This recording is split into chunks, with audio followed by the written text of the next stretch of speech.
Hi, I'm Dr. O, and we're here today, and we're going to take a look at some saddle fit issues.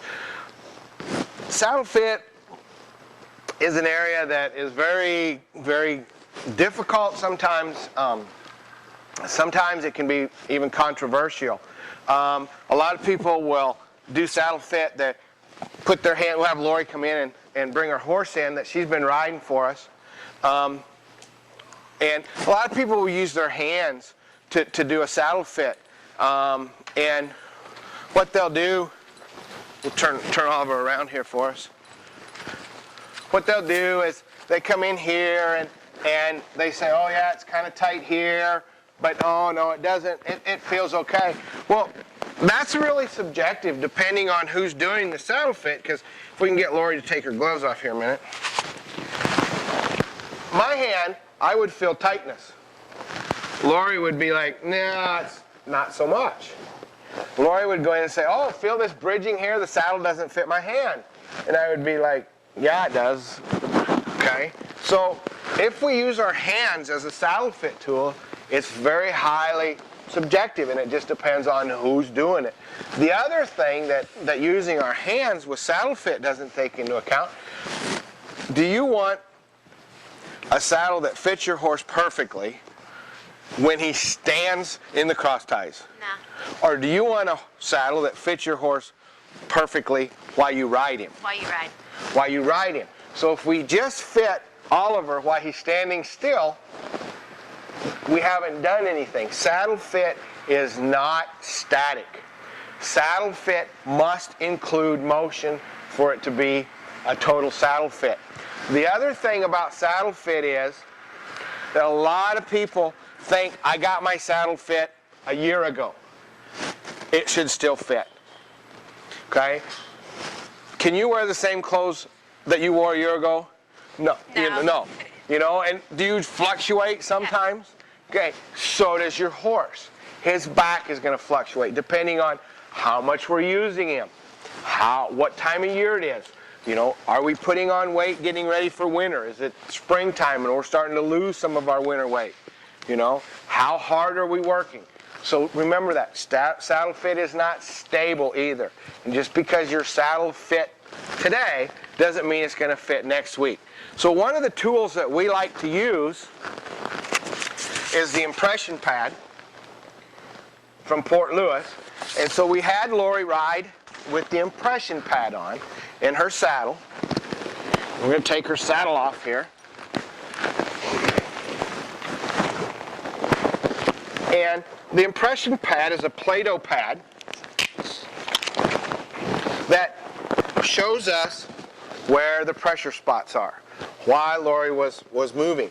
And hopefully the Play-Doh will be even when we get done. And you can see there's a big area here where all the Play-Doh's been pushed out, and a smaller area here at the back. So this tells us there's bridging because the Play-Doh in the middle is very thick. Can you see that, Lori? Okay. And if we look at the other side, we have the same scenario. Bigger hole here, little hole here. So what are we going to do? We could reflock the saddle to fit Oliver. How many horses do you ride?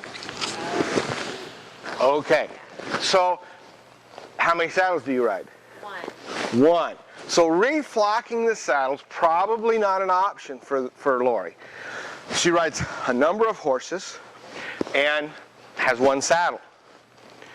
I'm sure she would have loved to buy a different saddle for every horse, but probably not economically feasible.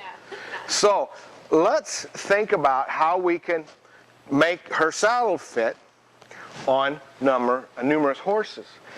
Maybe if we come in and do the correct padding, that would work the best. So if we took a pad that was even all the way through here, what's that going to do? Put more pressure. Put more already pressure and not anything here. So let's use the impression pad to map out a shimmed pad for Oliver. So what we did was we took a look at the impression pad and we came up with this custom shim for Oliver. And you notice that there's very little padding in the back, very little padding in the front, because those were the pressure areas, and it makes more padding in the middle where that saddle was bridged. Now what we're going to do is go ahead and put these back on Oliver with the impression pad, let Lori ride a little bit, and then we'll take a look at the finished product. All right, we had Lori go ride Oliver, and remember this is kind of what it looked like before. We had this big pressure spot on the shoulder and another one in the back because we had bridging.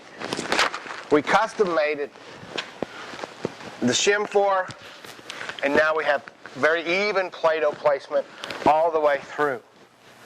Okay, so we could very easily make a custom shim for every one of the horses that Lori rides every day, and it'd be a whole lot cheaper, a lot more economical for her to get better motion and better movement with correct padding on these horses. So we need to shim these horses. You also can change those shims. I recommend changing your shims depending on how much you ride, but probably somewhere every 4 to 6 months you're going to need to recheck your horse's shims and rechanging.